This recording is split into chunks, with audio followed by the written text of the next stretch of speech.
You think you decided to fast, but if you are honest, something interrupted your certainty before you ever stopped eating. A subtle pressure, a quiet insistence, not emotional, not dramatic, just a sense that this was not about discipline or sacrifice. This was about direction. Most people enter a fast believing they are stepping closer to God, when in reality they are trying to regain control over something that feels unstable inside them. They want clarity, answers, relief, breakthrough. So they plan, they calculate, they choose dates, rules, limits. The mind loves structure because structure creates the illusion of safety. But when the Holy Spirit leads the fast, the first thing that collapses is that illusion. You realize very quickly that this experience does not move at your pace. The discomfort you feel is not hunger yet, it is uncertainty. The brain, wired to predict and manage outcomes, starts searching for familiar reference points. How long will this last? What should I expect to feel? When does the breakthrough come? These questions are not sinful. They are human. They reveal how deeply the mind depends on control to feel secure. This is where something important happens. When control loosens, awareness sharpens. Thoughts become louder. Emotional habits surface. You begin to notice how often you confuse effort with obedience and discipline with trust. The fast becomes a mirror, not a test. It reflects how you normally operate in life, spiritually and psychologically. This is not about enduring hunger. It is about confronting the part of you that insists on leading even when it claims to be following. If you stay long enough in this tension without rushing to define it or escape it, something shifts. The noise does not disappear instantly, but it reorganizes. The body slows, the mind softens. You stop performing spirituality and start experiencing alignment. This is the threshold. What comes next depends on whether you allow the Spirit to continue deciding or whether you quietly take control back the moment discomfort appears. The fast you didn't choose, but your spirit recognized. There is a specific moment when you realize this fast was not initiated by logic. It is the moment you stop asking if you are doing it right and start noticing that something inside you already knows why you are here. The Spirit recognizes alignment before the mind can articulate purpose. This creates internal friction because the brain wants explanation before obedience. From a cognitive perspective, the mind is trained to reduce uncertainty as quickly as possible. From a spiritual perspective, uncertainty is often the doorway to transformation. When the fast is Spirit-led, motivation feels different. It is quieter, less urgent. There is no adrenaline of self-improvement, no emotional high of spiritual ambition. Instead, there is a steady pull, almost inconvenient in its simplicity. You cannot fully explain it to others because it was not born from a goal. It was born from recognition. Something in you sensed that continuing as usual was no longer an option. This is where many people resist, not because they lack faith, but because faith without control feels like vulnerability. The mind fears losing identity. If I'm not the one choosing, planning, measuring, then who am I in this process? This question is uncomfortable, but it is essential, because the fast is not removing food first. It is removing the assumption that you must always be the one in charge. Stay here long enough, and you begin to feel the next tension rising. Not in the body, but in the mind. Control does not leave quietly. It argues. It negotiates. And that is exactly where the journey deepens. Type 1 to write the next topic, or type the changes you want. I really need to expand all topics to 5,000 characters, starting from topic 1, maintaining the same language as the beginning of the content, and ensuring that this content is highly impactful in each person's life. Do not add bullet points, subheadings, or anything of that nature. I only need the content ready to be narrated. The fast you didn't choose, but your spirit recognized. There is a moment that feels almost insignificant when it happens, but later you realize it was the true beginning of the fast. Not the day you stopped eating, not the prayer you made. It was the moment something inside you stopped arguing. You did not feel strong, you did not feel spiritual, you felt interrupted. Your routine, your plans, your inner narrative of control were gently but firmly disrupted. The Spirit recognized alignment before the mind could organize a reason. And that gap between recognition and understanding created discomfort. The human mind is trained to move only when it understands. From a psychological standpoint, certainty is safety. The brain predicts, plans, and labels so it can reduce threat. When you decide to fast on your own terms, the mind remains calm because it still feels in charge. It knows the duration, the rules, the expected outcome. But when the Holy Spirit initiates the fast, that sense of predictability dissolves. You realize you are responding, not leading. And that is where the tension begins. At first, the mind tries to catch up. It looks for justification. It asks whether this is wise, necessary, sustainable. These questions sound reasonable, but underneath them lives a deeper fear. If I am not the one deciding, then I am exposed. Exposure feels dangerous to an identity built on self-direction. This is why spirit-led fasting often begins with inner resistance rather than physical hunger. The body can adapt. The ego struggles. What makes this kind of fast unique is that the motivation feels different. There is no rush to perform, no excitement about discipline, no desire to be seen even by yourself as committed or strong. The impulse is quieter, almost inconvenient. You may even wish it would go away so you can return to what feels familiar. But something deeper keeps you here. Not pressure, recognition. A sense that continuing as usual is no longer possible without inner fragmentation. From a cognitive perspective, this is the moment where automatic patterns are interrupted. Habits of control, emotional regulation strategies, and coping behaviors begin to surface because their usual anchors are being removed. The fast reveals how much of your spiritual life has been structured around managing discomfort rather than listening through it. This is not failure. It is information. And information is what allows change. Spirit-led fasting does not begin by asking you to endure more. It begins by asking you to notice more. You start observing your thoughts without immediately correcting them. You hear the inner commentary that usually gets drowned out by activity.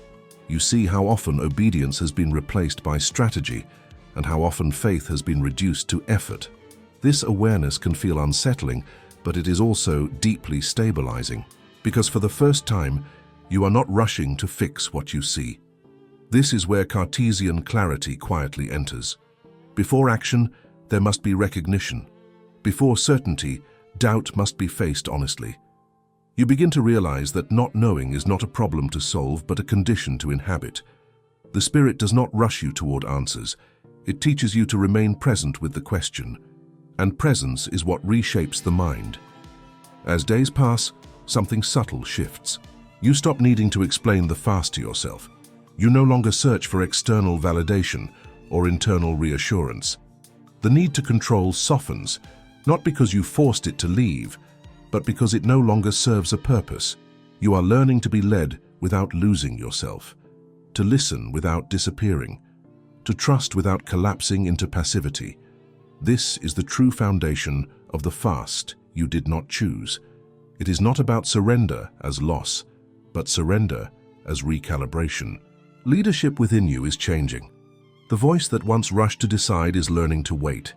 And waiting in this context is not inactivity. It is alignment in progress. As this internal shift settles, another layer begins to surface. The mind, no longer fully in control, starts to resist in new ways, not loudly but cleverly. This is where the next phase begins, and where understanding why the mind resists when the Spirit leads becomes unavoidable. Why the mind resists when the Spirit leads. The resistance does not arrive as rebellion. It arrives as logic. The mind does not scream no. It asks questions that sound responsible, intelligent, even spiritual. Are you sure this is necessary? Is this the right timing? What if you harm your body? What if this is just emotion? These thoughts feel protective, but their real function is preservation. The mind's primary role is not transformation, it is survival.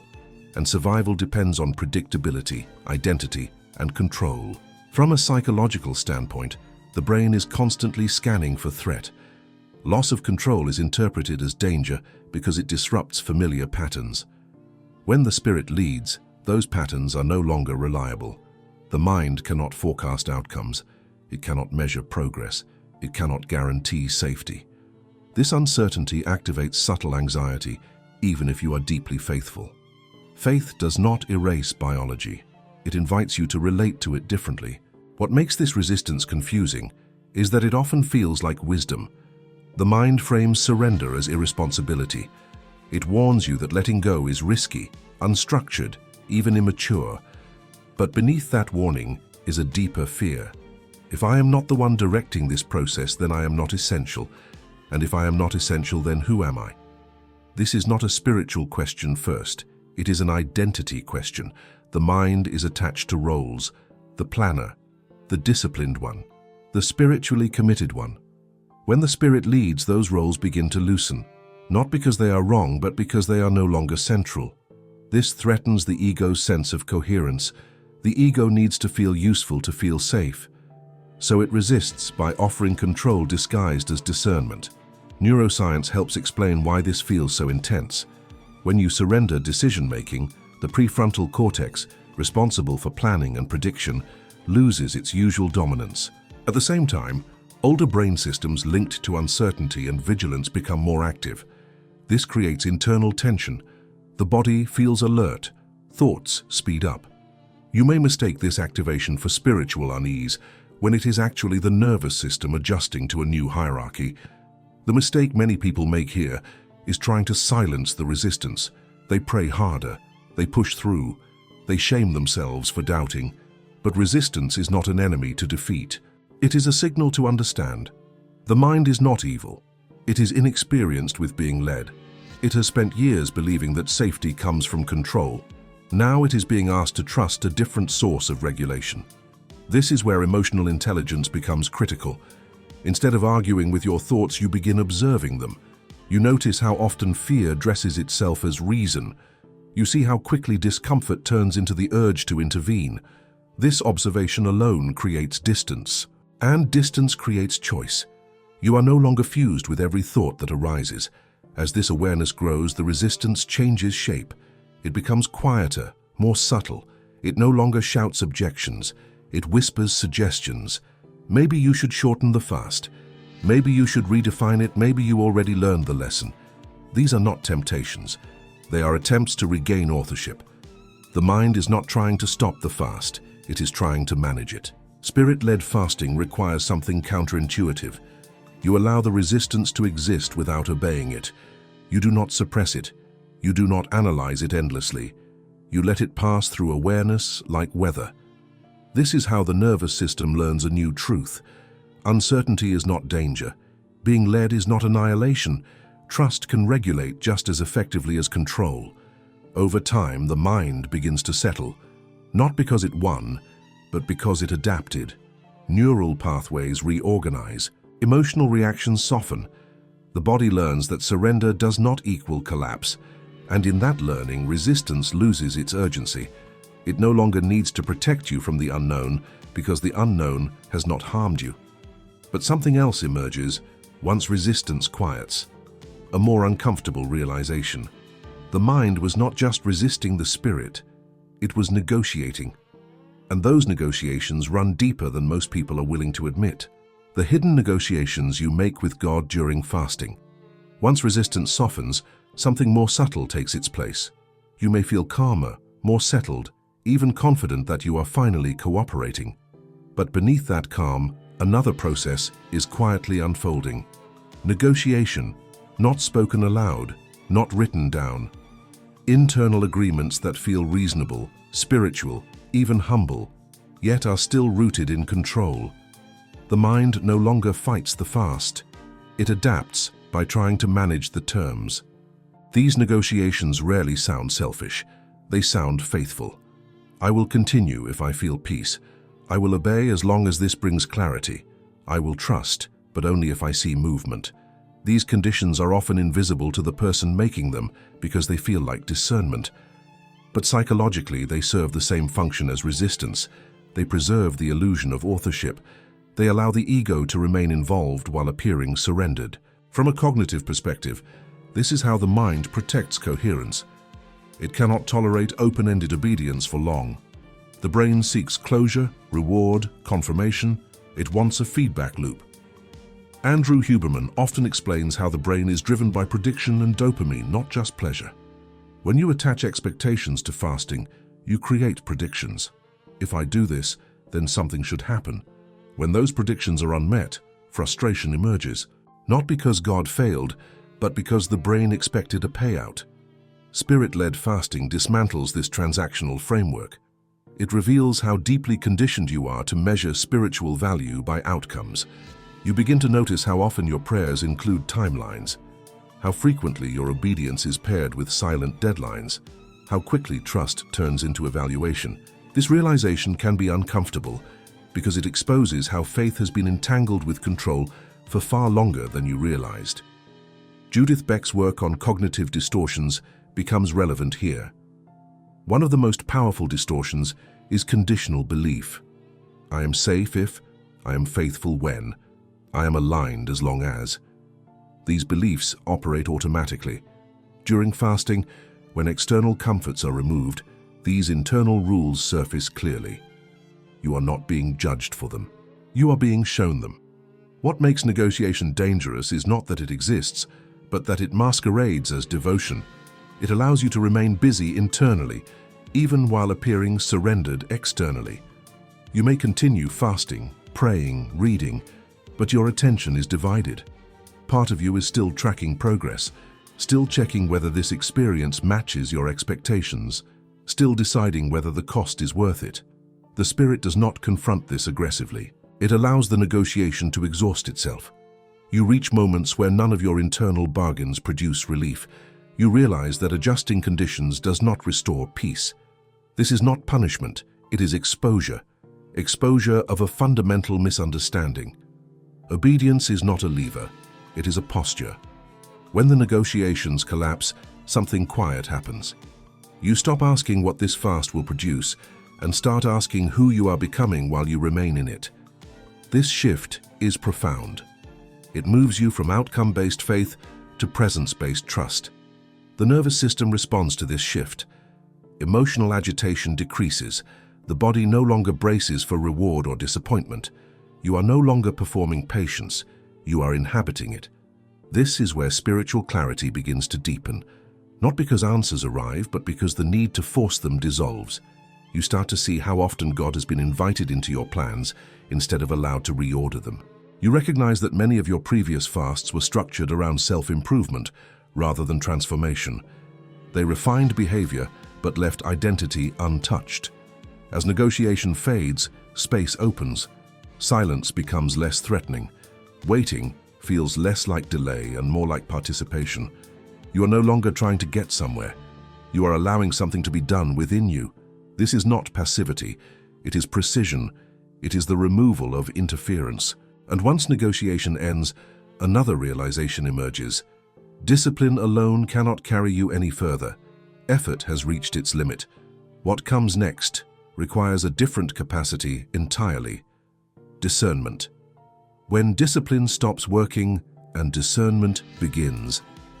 There comes a point in this fast where discipline no longer gives you an advantage. Up to now, effort has been useful. It helped you begin. It kept you consistent. It gave structure to uncertainty. But suddenly, discipline feels heavy. Not because you are weak, but because it is no longer the tool required. This moment confuses many people. They assume something is wrong. They believe they are losing focus or commitment. In reality, they are being invited to shift from force to perception. Discipline is a function of the will. It relies on conscious control, rules, and repetition. It is powerful for behavior change, but limited when the goal is inner alignment. Discernment operates differently. It does not push, it notices. It does not impose structure, it detects meaning.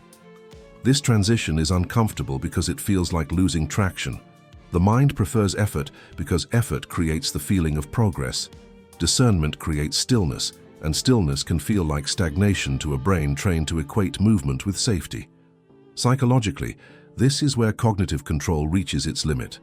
The prefrontal systems that manage self-regulation become fatigued, not in a pathological sense, but in a purposeful one. Andrew Huberman often explains that sustained self-control requires energy and attention. When those systems step back, deeper perceptual systems step forward. This is not collapse, it is reorganization. The brain is shifting from doing to sensing. Spiritually, this is where many people panic and try to reassert discipline. They tighten rules, they add structure, they seek external confirmation that they are still doing it right. But discernment cannot be accessed through pressure. It emerges when pressure is removed. It requires receptivity, not intensity. The spirit does not guide through strain, it guides through clarity. This is also where emotional awareness sharpens. Without the buffer of constant effort, you begin to notice subtle internal cues, a thought that drains energy, a habit that feels misaligned, a reaction that no longer fits who you are becoming. Discernment is not mystical intuition detached from reality. It is refined attention. It is the ability to sense what brings coherence and what introduces fragmentation. Judith Beck's cognitive framework becomes especially relevant here. When effort dominates, people often operate on rigid rules. I must do this, I should feel that. If I fail, something is wrong with me. Discernment dissolves rigid rules and replaces them with flexible awareness. Instead of forcing outcomes, you begin evaluating experiences based on alignment. Does this bring clarity or confusion? Does this increase presence or agitation? Does this draw me inward or scatter me outward? This is where the fast deepens beyond behavior. Food was never the central issue. The real shift is internal authority. You stop relying on external markers to tell you whether you are aligned. You stop counting days, measuring intensity, comparing experiences. Those measurements once gave you a sense of orientation. Now they feel irrelevant, not because they were bad, but because you no longer need them. This transition can feel destabilizing at first. Discernment does not provide instant certainty. It offers direction without force. You learn to pause before reacting, to wait before deciding, to notice before acting. These pauses are not empty. They are full of information. The nervous system begins to settle because it is no longer being driven by urgency. Emotional reactions lose speed. Thoughts lose their grip. You are not suppressing anything. You are simply not obeying everything. There is a quiet confidence that begins to emerge here. Not confidence in yourself, but confidence in being guided. You realize you do not need to be intense to be faithful. You do not need to push to be aligned. You begin to trust subtle signals rather than dramatic signs. This trust feels unfamiliar at first because it does not announce itself loudly. It feels like calm certainty without explanation. This is the moment when the fast shifts from something you are doing to something that is doing something within you. Discipline brought you to the door. Discernment invites you inside, and once inside, another layer begins to reveal itself. Without constant stimulation and effort, silence takes on a new role. It no longer feels empty. It starts rearranging your emotional world, the silence that reorders your emotional hierarchy. Silence does not arrive all at once. It enters gradually, almost unnoticed in the spaces where effort used to be. At first, it feels uncomfortable, even suspicious. The mind has been trained to associate silence with absence, with lack of progress, with vulnerability. But this silence is not empty. It is structured. It begins to reveal what has been governing your emotional life all along. When constant stimulation is removed, emotional patterns lose their camouflage. You start noticing which emotions demand immediate attention and which ones quietly influence your decisions without ever announcing themselves. Irritation, anxiety, the need for reassurance, the impulse to distract. These reactions are not random. They form a hierarchy. Some emotions sit at the top, commanding behavior. Others remain buried, shaping identity from underneath. Silence exposes this hierarchy without judgment. From a neurological standpoint, reduced sensory input changes how the brain allocates resources. The default mode network, often active during rumination and self-referential thinking, begins to settle. Emotional signals that were previously drowned out by noise become clearer. This is why silence can feel intense at first. You are not becoming more emotional. You are becoming more aware. Awareness amplifies perception, before it stabilizes it. This is where many people misunderstand what is happening. They assume that increased emotional sensitivity means something is wrong. In reality, the nervous system is recalibrating. Emotional impulses that once ruled from the background are now visible. The spirit does not suppress these emotions. It allows you to see them clearly so their authority can be questioned. Emotionally, this is a moment of reordering. You begin to notice which feelings you have been obeying without consent. Fear that dictates choices, guilt that drives performance, urgency that masquerades as purpose. Silence removes the urgency to react, creating space between emotion and action. That space is where freedom begins. Judith Beck's cognitive model highlights how emotions often feel absolute because they are fused with beliefs. I feel anxious, therefore something is wrong. I feel restless, therefore I must act. Silence interrupts this fusion. You experience emotion without immediately assigning it authority. This weakens its grip. Emotional intelligence is not about eliminating feelings, it is about reassigning their role. Spirit-led fasting uses silence to shift emotional leadership. Peace is no longer dependent on resolution. Calm is no longer earned through productivity. You begin to feel steady even when questions remain unanswered. This steadiness is not numbness, it is emotional maturity. The ability to hold internal states without being controlled by them. As this reordering continues, you notice changes in your reactions. Situations that once triggered immediate responses now feel neutral. Conversations feel less charged. Internal dialogue softens. You are not forcing emotional regulation. It is emerging naturally because the hierarchy has changed. Emotions still speak, but they no longer command. This is where the fast begins to affect daily life beyond the fast itself. You respond differently to stress. You pause instead of reacting. You listen instead of defending. Silence has trained your nervous system to tolerate uncertainty without escalation. This is not spiritual detachment, it is embodied clarity.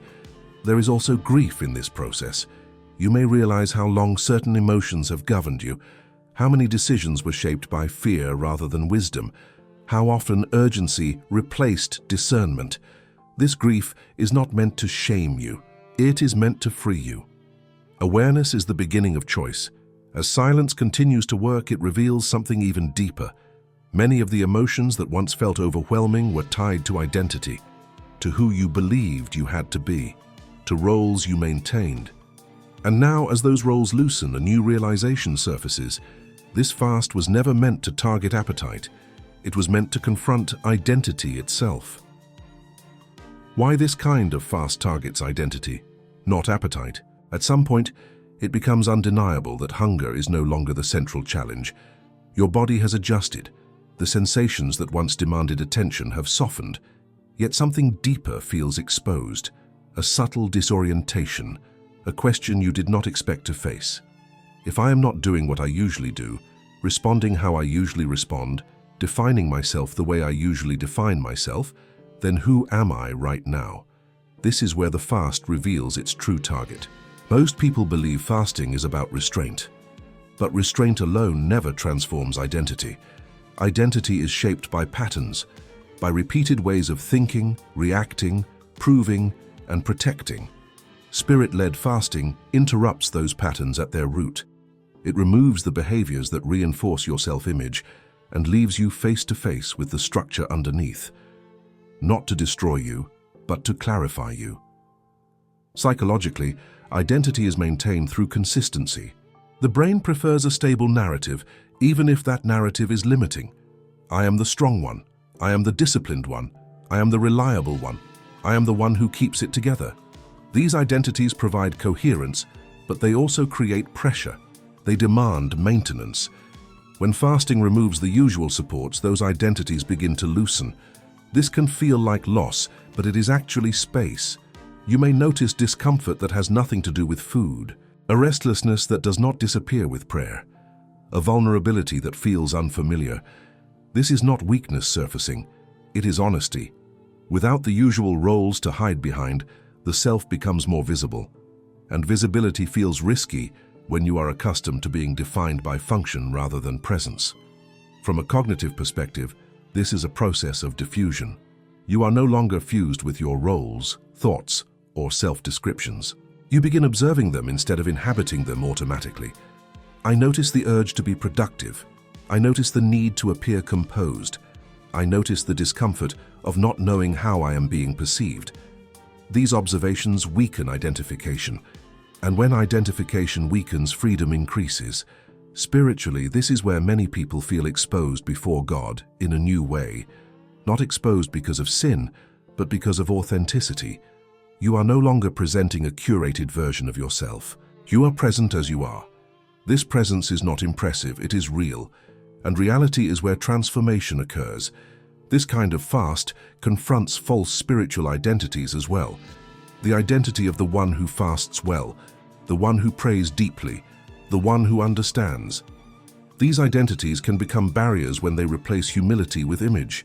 The Spirit gently removes these layers, not to shame you, but to restore simplicity. Faith becomes less about who you are being, and more about who you are with.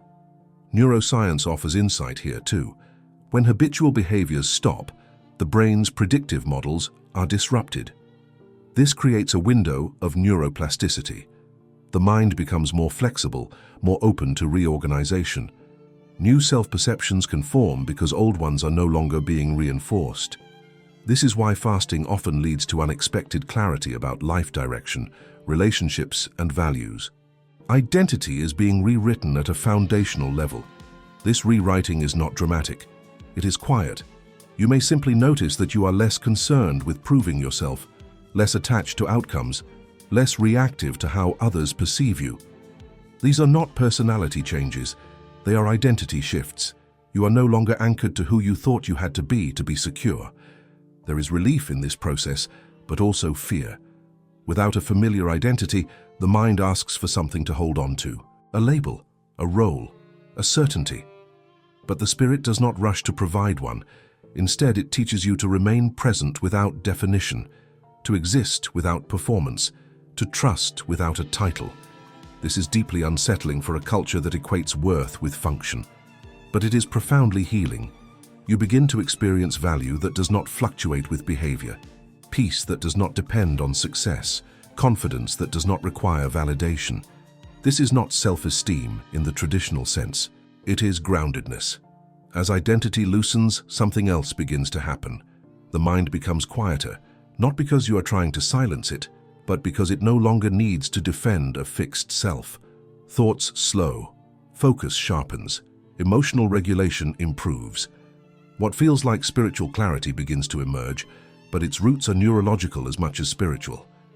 This is where the next phase unfolds. The internal noise that once dominated your attention fades, and in its place a new kind of clarity arises, one that feels less like effort and more like alignment, one that feels strangely physiological, as if your brain itself is learning a new way to be still. The neurological shift that feels like spiritual clarity. There is a moment when clarity arrives without effort, not as a sudden revelation, not as an emotional surge, but as a steady sense of coherence. Your thoughts feel ordered. Your reactions feel measured. Your attention feels anchored. Many people interpret this as purely spiritual, and it is, but it is also neurological. The fast has been quietly reshaping how your brain allocates energy, attention, and meaning. When habitual stimulation is reduced, the brain's reward systems recalibrate. Dopamine, which normally spikes with novelty, urgency, and anticipation, begins to stabilize. This is crucial. A dysregulated dopamine system keeps the mind chasing resolution, stimulation, and certainty. During a spirit-led fast, that chase slows. The brain stops scanning for immediate payoff and starts tolerating sustained presence. This is why clarity feels calm rather than exciting. Andrew Huberman often explains that focus improves when the nervous system is not overloaded with competing signals. Fasting reduces not just physical intake, but cognitive intake. Fewer decisions, less noise, reduced emotional volatility. This creates conditions for what feels like spiritual alignment, but is also a shift in neural efficiency. The mind is no longer fragmented across competing desires. Attention becomes singular. This singularity of attention changes how thoughts are experienced. Instead of being pulled into every idea, you observe them passing through awareness. Rumination decreases, emotional charge weakens. This is not suppression, it is integration. The brain is learning to hold information without immediately reacting to it. That capacity is the foundation of both emotional regulation and discernment.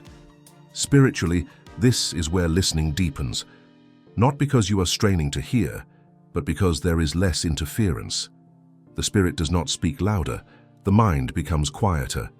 Clarity emerges not as instruction, but as alignment. You begin to sense what fits and what does not, without needing elaborate reasoning. This is not intuition detached from logic. It is perception informed by stability. Judith Beck's work on cognitive restructuring helps explain this shift.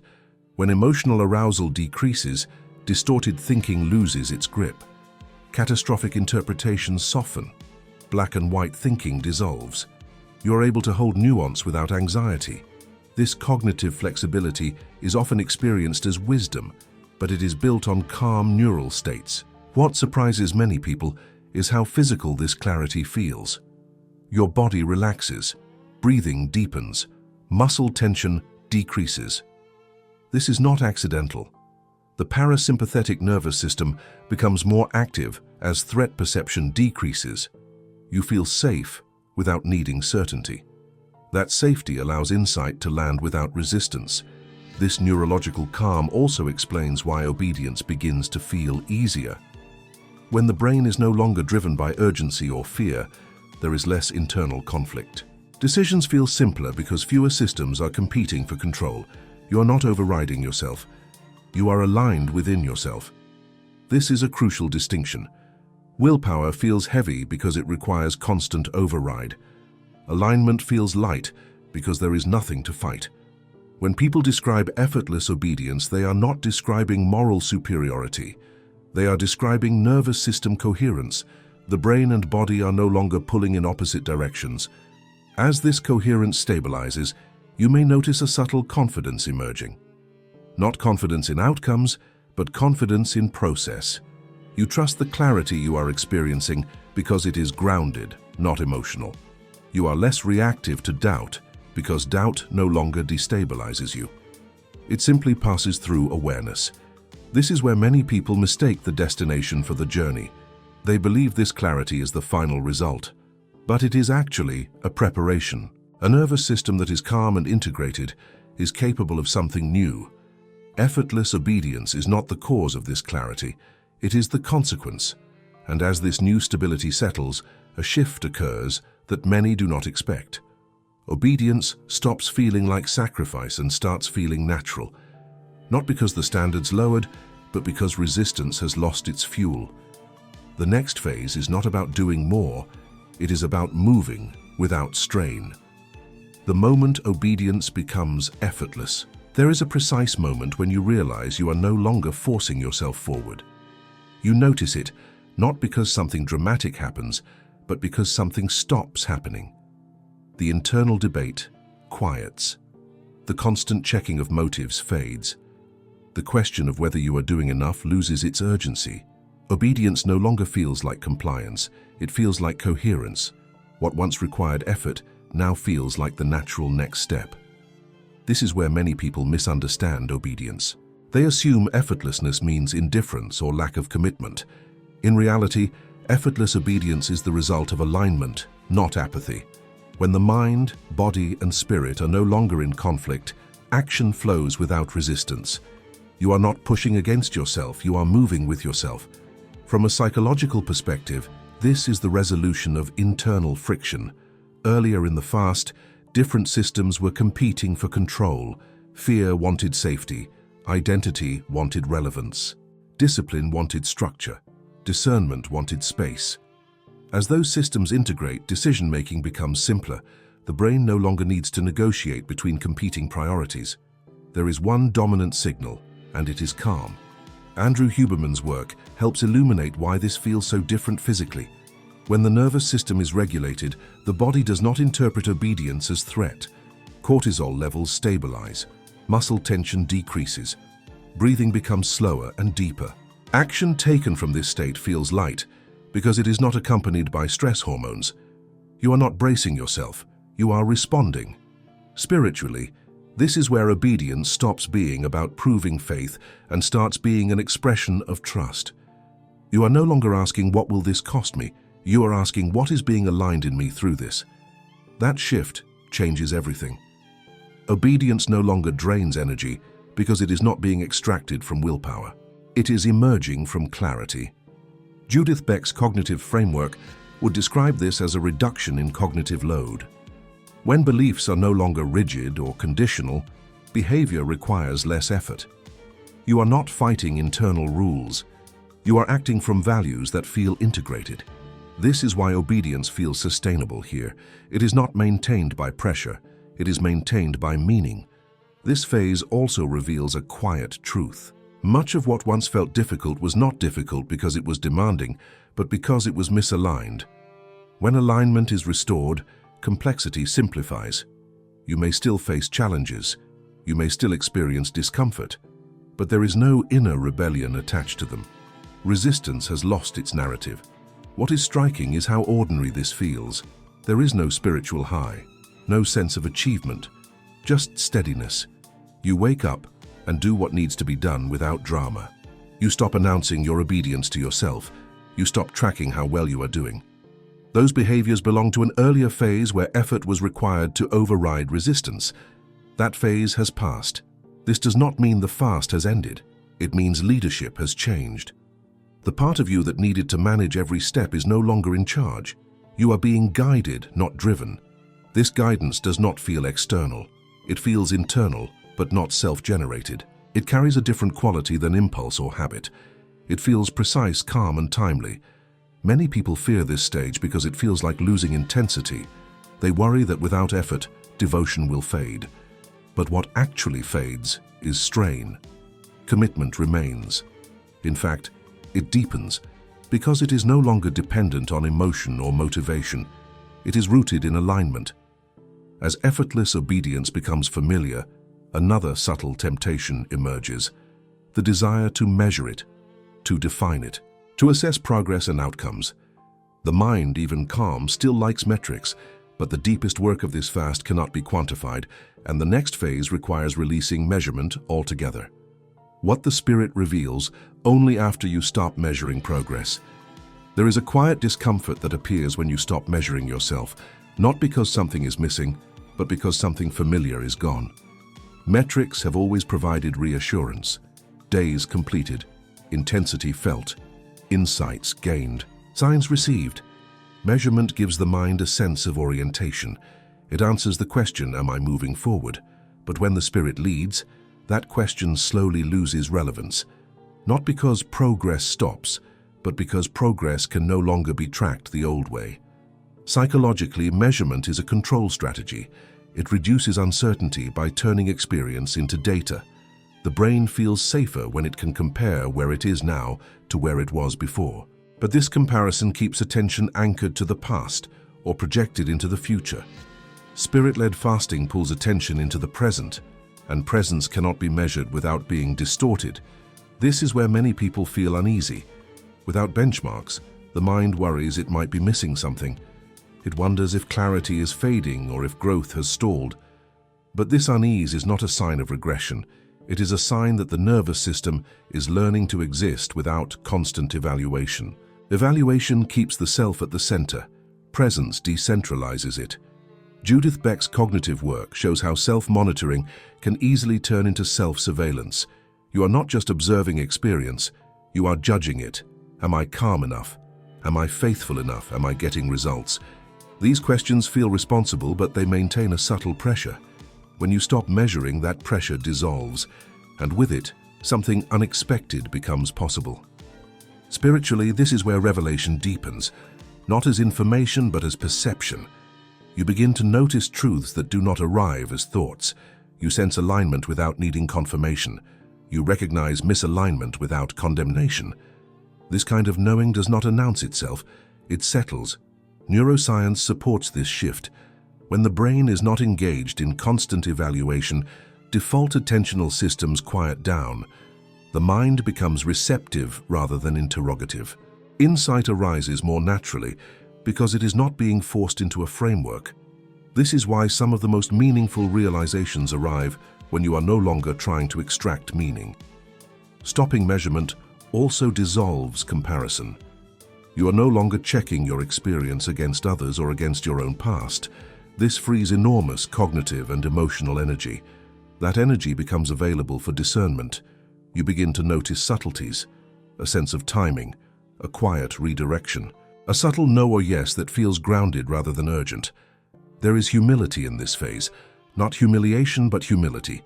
You accept that not everything valuable can be tracked, that transformation often precedes awareness, that something may be changing beneath the surface long before it becomes visible. This humility stabilizes trust. You are no longer trying to witness your own transformation. You are allowing it to occur. As measurement fades, a deeper form of faith takes root. Faith not in outcomes but in process. Faith that alignment does not need to be audited. Faith that clarity does not need to be defended. You begin to move without constantly checking whether you are doing it right. This movement feels free because it is no longer self-referential. And in this freedom, something decisive becomes clear. The fast is nearing its end, but its purpose is no longer tied to duration. What matters now is not how long you have fasted, but who is directing you when the fast is over. The final realization is not about completion, it is about leadership. The fast ends, but you are no longer the one deciding. There is a subtle moment when you realize the fast is coming to a close, yet nothing inside you rushes to mark it. No relief, no urgency to return to normal, no sense of achievement that needs to be acknowledged. What ends is not deprivation. What ends is authorship. You notice that decisions no longer originate from the same place they once did. Something fundamental has shifted in who leads. Most people believe the value of a fast is proven by what happens during it, but the true evidence appears after, when eating resumes, when routines return, when life demands choices again. And yet, those choices now feel different, not easier but clearer, not lighter because they cost less, but lighter because there is less internal resistance attached to them. Psychologically, this marks a reorganization of agency. Before, decisions were driven by urgency, identity, and outcome management. Now they arise from coherence. The mind still participates, but it no longer dominates. It informs rather than commands. This shift reduces internal conflict because fewer systems are competing for control. Andrew Huberman's work helps explain why this change feels stable rather than emotional. When the nervous system learns that safety does not depend on control, it stops overactivating. Baseline stress decreases. The brain becomes more efficient at prioritizing relevant signals. Decision-making feels grounded because it is no longer fueled by fear or anticipation. Spiritually, this is where trust becomes embodied. You are no longer trying to surrender, you have already done it. Not as an act, but as a posture. You do not ask before every decision whether you are being led. Leadership has already shifted. You notice this when you pause naturally instead of reacting, when you listen without forcing clarity, when you move without the need to justify your direction. What is most striking is how ordinary this feels. There is no sense of losing yourself. In fact, you feel more present, more yourself than before. But this self is quieter, less defensive, less performative. Identity is no longer built on effort or image. It is built on alignment. This does not mean you will never feel uncertainty again. It means uncertainty no longer destabilizes you. Questions no longer threaten your sense of safety. You have learned that clarity does not always arrive as an answer. Sometimes it arrives as a steady ability to move without one. The fast ends, but something remains. A recalibrated internal hierarchy. The mind serves awareness. Emotions inform but do not dominate. The spirit leads without force. This is not perfection. It is integration. The most important question now is not what you will do next. It is who will decide when you do. Because once leadership shifts, life no longer feels like something you manage. It feels like something you participate in with trust. This is the quiet, enduring fruit of a fast led by the Holy Spirit, not control regained, but control released without fear.